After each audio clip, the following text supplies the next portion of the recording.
పేరు అక్బర్. మా మిస్సెస్ పేరు జరీనా బేగం. నేను మంచిర్యాల మార్కెట్లో పళ్ళు అమ్ముతా. గవర్నమెంట్ హాస్పిటల్లో ఫస్ట్ 4 సార్లు అడ్మిట్ అయినా, తర్వాత మళ్ళీ 4 సార్లు అడ్మిట్ అయినా. అది గర్భసంచి ప్రాబ్లం ఉండే, అక్కడ చూపెట్టిన.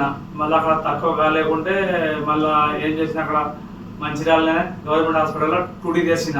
ప్రైవేట్లో పోయి 2D చేస్తే మాకు ఇక్కడ ఫ్రెండ్స్ ఉండే, తెలిసిన వాళ్ళు, ఇది శ్రీని హాస్పిటల్లో పోవంటే గఫార్ సార్ అని ఉండే తెలిసిన వాళ్ళు, ఇక్కడ జావేద్ అని వాళ్ళ అందుబాటులో ఉంటే ఇక్కడ వచ్చినాక ఇప్పుడు మా భార్య బాగానే ఉన్నది, మంచిగా ట్రీట్మెంట్ అయింది, బాగానే ఉన్నాయి ఇప్పుడు.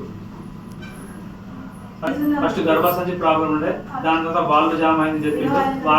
వాళ్ళు జామ్ అయిన తర్వాత హార్ట్ సర్జరీ కంపల్సరీ అని చెప్పిండు. అది మొత్తం ఇక్కడికి వెళ్ళి ఇక్కడ దగ్గర హార్ట్ ఆపరేషన్ చేయాలి కంపల్సరీ అని చెప్పాడు. మంచిర్యాలలో కూడా 2D చేస్తే ఇదే చెప్పిండు, ఇక్కడ కూడా ఇదే చెప్పిండు. ఇక్కడ మొత్తం తీసిండ్రు, హార్ట్ ఆపరేషన్ చేసిండు. మంచిర్యాల చేయాలి కానీ ఇక్కడ చేసిండు, మన కరీంనగర్ హాస్పిటల్లో, శ్రీని హాస్పిటల్లో మంచిగా చేసిండు. రవికుమార్ డాక్టర్ సార్ చేసిండు, బాగా చాలా మంచిగా మాట్లాడిండు, ఓపికతోనే బాగా మనకు ధైర్యం ఇచ్చి మాట్లాడి బాగా మంచిగా చేసిండు. ఎక్దమ్ మనకు టెన్షన్ లేకుండా ఓపికతో చేసిండు, చాలా మంచిగా.